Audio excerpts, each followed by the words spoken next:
सभी को सुप्रभात। आज की कक्षा में मैं आप लोगों को ठोसों के चुंबकीय गुण के बारे में बताने जा रहा हूँ। Magnetic properties of solids.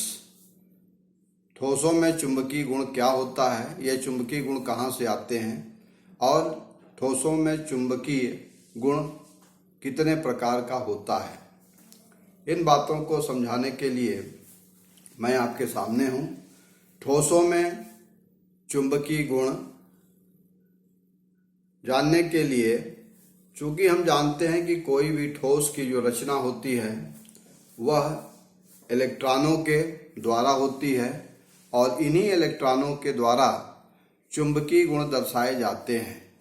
हम ये जानते हैं कि जो इलेक्ट्रॉन होते हैं वो सदैव गतिशील होते हैं और यह गति उनकी दो प्रकार से होती है, एक अपने स्थान पर गति और एक नाभिक के चारों ओर की गति।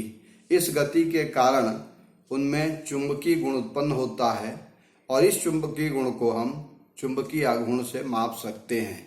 तो किसी भी ठोस के चुंबकीय गुण इलेक्ट्रॉनों के कारण उत्पन्न होते हैं।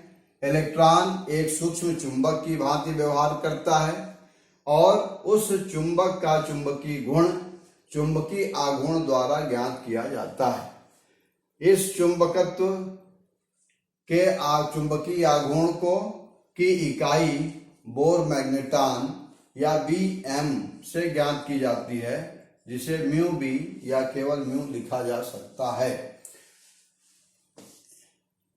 इलेक्ट्रॉन की गति अपने केंद्र पर और नाभिक के चारों ओर के कारण चुंबकीय गुण उत्पन्न होता है।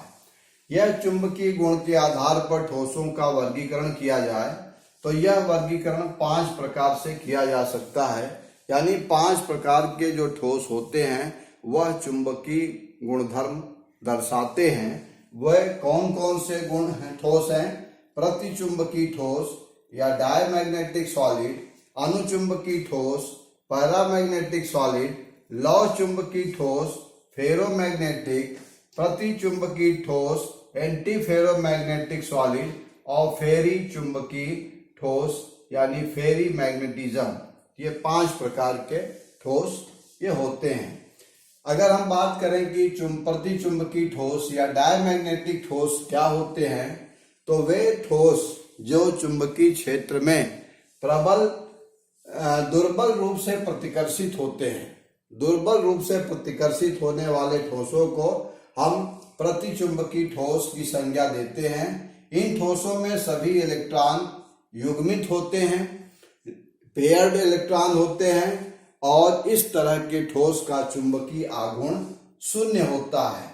हम उदाहरण के रूप में हाइड्रोजन पे -1 charge, lithium plus, beryllium +2, fluoride -ion, oxygen -2, zinc +2, Ag+, Cd+2, cuprous oxide, vanadium pentoxide, जल भी प्रतिचुंबकीय ठोस के रूप में है और NaCl, ये सभी उदाहरण प्रतिचुंबकीय ठोस के रूप में माने जा सकते हैं।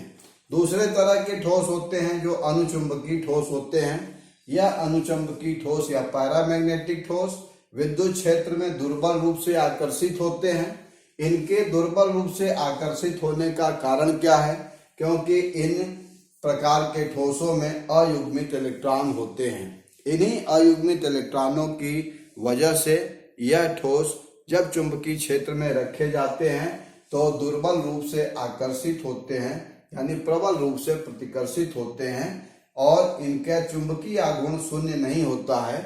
इनका चुंबकीय आघूर्ण कुछ न कुछ ज्ञात किया जा सकता है, कुछ मान होता है उसका। यह चुंबकीय आघूर्ण यदि हम ज्ञात करें तो यह चुंबकीय आघूर्ण म्यू बराबर करणी में n+2 से ज्ञात किया जा सकता है, जो बोर मैग्नेटॉन के रूप में होता है, जहां पर n अयुग्मित इलेक्ट्रॉनों की संख्या है। यदि हमें किसी आयन में अयुग्मित इलेक्ट्रॉनों की संख्या ज्ञात हो तो उसकी सहायता से हम ज्ञात कर सकते हैं कि उस अनुचुंबकीय ठोस पैरामैग्नेटिक ठोस का चुंबकीय आघूर्ण क्या होगा।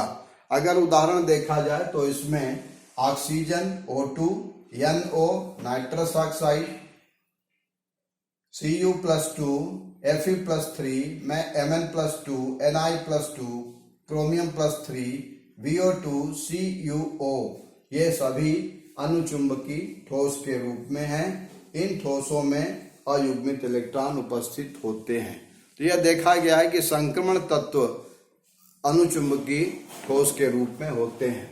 तीसरे तरह का ठोस है जो लौह चुंबकीय ठोस होता है या फेरोमैग्नेटिक ठोस होता है।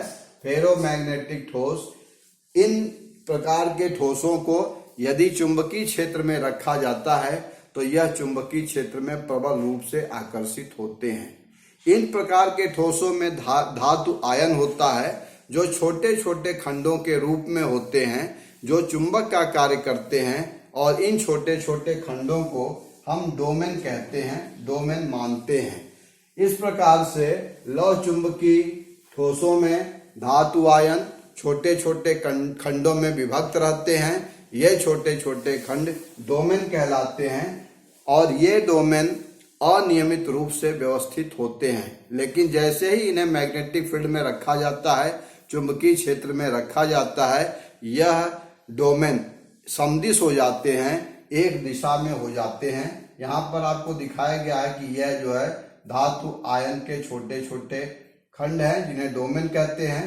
मैग्नेटिक फील्ड में रखने पर यह सभी समदिश हो जाते हैं, इवन हो जाता है इनका जो चक्रण होता है, और इसी के कारण यह चुंबकत्व का गुण इनके अंदर आ जाता है। यदि हम चुंबकीय क्षेत्र हटा भी लें तो भी ये अस्थाई चुंबक की भांति व्यवहार करते हैं। इसमें आयरन के बारे में हम जानते हैं। आयरन के अलावा कोबाल्ट, निकिल, क्रोमियम ऑक्साइड, ये सभी लौह चुंबकीय ठोस के अंतर्गत आते हैं। चौथे तरह का ठोस है जो प्रति लौह चुंबकीय ठोस एंटी फेरोमैग्नेटिज्म कहलाता है। एंटी फेरोमैग्नेटिक सॉलिड वे सॉलिड होते हैं जो लौह चुंबकीय ठोसों के समान ही होते हैं, लेकिन अंतर इसमें है कि इनमें अनपेयर्ड इलेक्ट्रॉन होते हैं, अयुग्मित इलेक्ट्रॉन होते हैं, और इनका जो डोमेन होता है वह इनका डोमेन एक दूसरे के विपरीत होता है। तो जब एक दूसरे के विपरीत डोमेन होता है तो इनका चुंबकीय आघूर्ण एक दूसरे के द्वारा निरस्त हो जाता है, इसलिए इसका चुंबकीय आघूर्ण शून्य हो जाता है। इस प्रकार के यौगिकों या आयनों की बात करें तो इसमें manganese oxide, cobalt oxide, manganese dioxide, chromium oxide और आयरन ऑक्साइड प्रति लौह चुंबकीय ठोस कहे जाते हैं। अंतिम प्रकार का जो ठोस है वह फेरी मैग्नेटिक ठोस होता है, फेरी मैग्नेटिक सॉलिड होता है। फेरी मैग्नेटिक सॉलिड भी लौह चुंबकीय ठोसों के ही समान होते हैं, लेकिन यह चुंबकीय क्षेत्र में दुर्बल रूप से आकर्षित करते हैं।